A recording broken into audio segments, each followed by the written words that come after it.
Почитувана македонска јавност, веќе е јасно дека кога станува збор за Социјалдемократскиот сојуз и се е можно.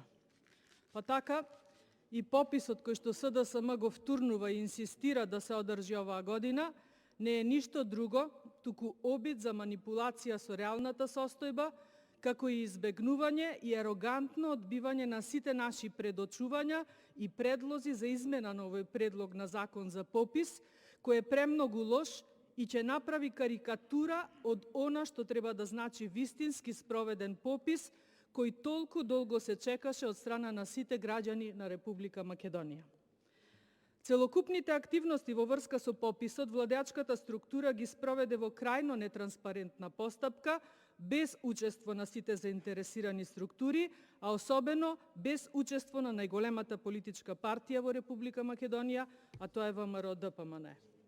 Од ваквата нетранспарентна постапка може само да се изведе заклучок дека спроведувањето на пописот нема да е со цел да се спроведе статистичка операција, значајна за креирање на 10-годишни развојни политики, туку дека пописот ќе се спроведе со цели кои само СДСМ си ги знае, а кои дополнително ќе ги дознае и целата македонска јавност.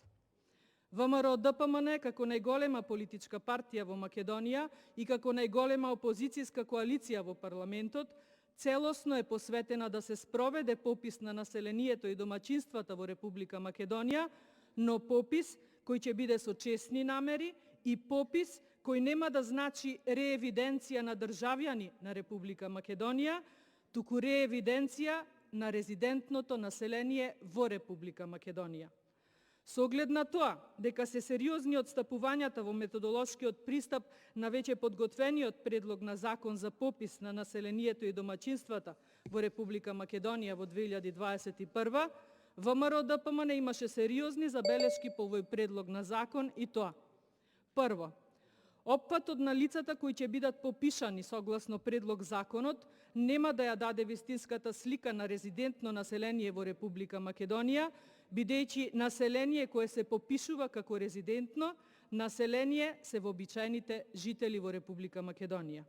Второ, начинот на попишување на лицата кои се на привремена работа или престој во странство, особено можноста истите да се попишат преку електронска апликација, нема да ја даде вистинската слика за лицата кои се надвор од Македонија повеќе од една година и кои не спаѓаат во групата резидентно население.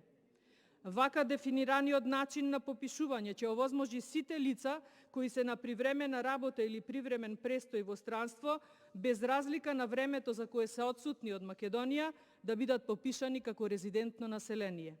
Трето, потребно е додефинирање на податоците за населението кои ќе се обезбедат со пописот. Четврто, со вака предложениот закон се даваат преголеми овластувања на едно лице, а тоа е директорот на Државниот завод за статистика, кој ја пропишува методологијата за пописот, како и сите подзаконски акти кои произлегуваат од овој закон. Многу симптоматично е и тоа што по донесувањето на овие акти, истите треба да ги одобри и заменик директорот на Државниот завод за статистика, а додека Советот за статистика, формиран согласно Законот за статистика, добива само советодавна улога со овој предлог на закон. Петто, во предложениот закон не се дефинирани потребните документи кои треба да ги приложат лицата кои ќе бидат попишувани, што дополнително отвора сомнеш за регуларноста при попишувањето на населението.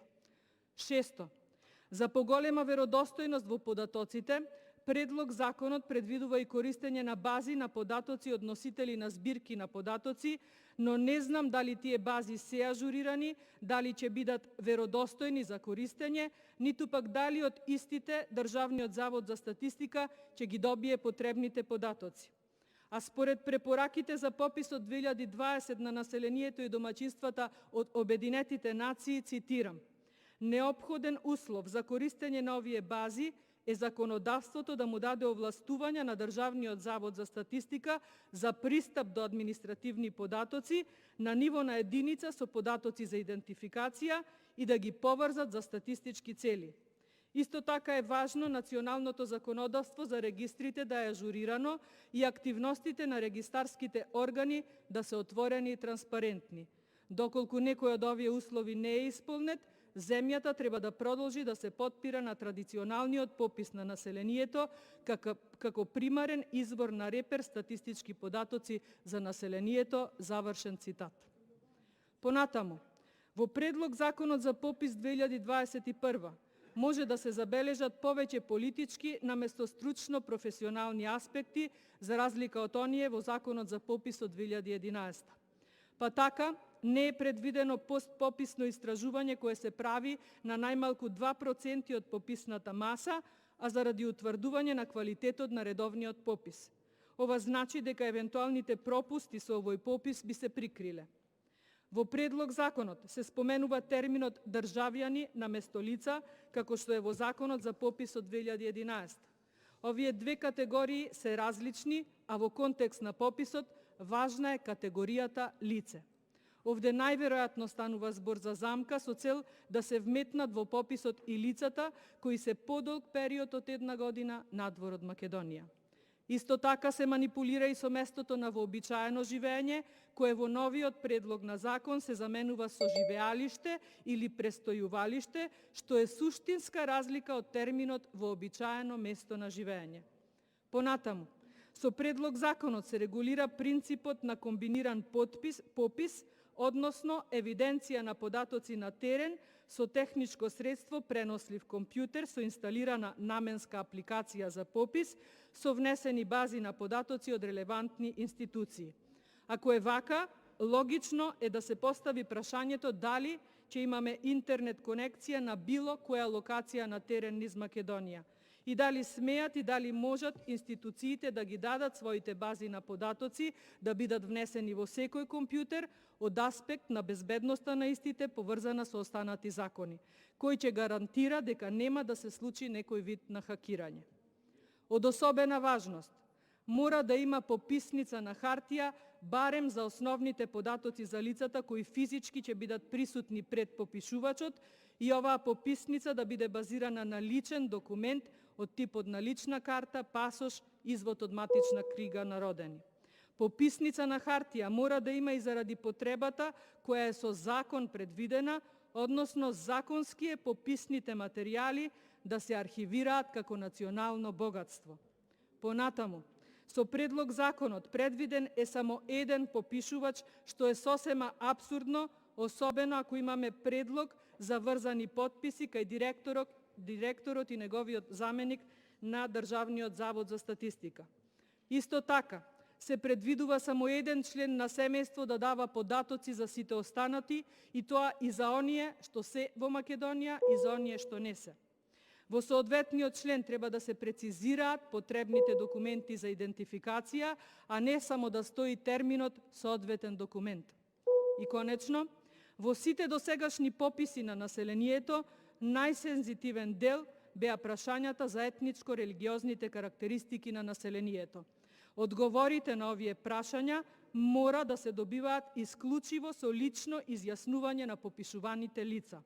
Ова се прашања кои се дел од приватноста на секое лице, па заради ова многу е битно како ќе бидат истите организирани во пописните образци. За лицата за кои други лица ќе даваат податоци, не е јасно од каде може да им бидат познати овие податоци, затоа што истите се со загарантирана приватност. И пред крај, ова е адхок закон кој што ќе има еднократна употреба и затоа е потребно и издржано истиот да содржи што е можно повеќе детали околу неговата примена. Конечно, овој предлог на закон мора да се додефинира, мора во него да е содржана и методологијата, а се со цел да се спречи и најмалата можност за негова погрешна примена и манипулација. И сосем за крај, само ќе го споменам упатството од Организацијата на Обединетите нации од септември минатата година со препораки за одложување на пописите, наместо во 2021 да се одложат за 2022, а заради пандемијата со COVID-19.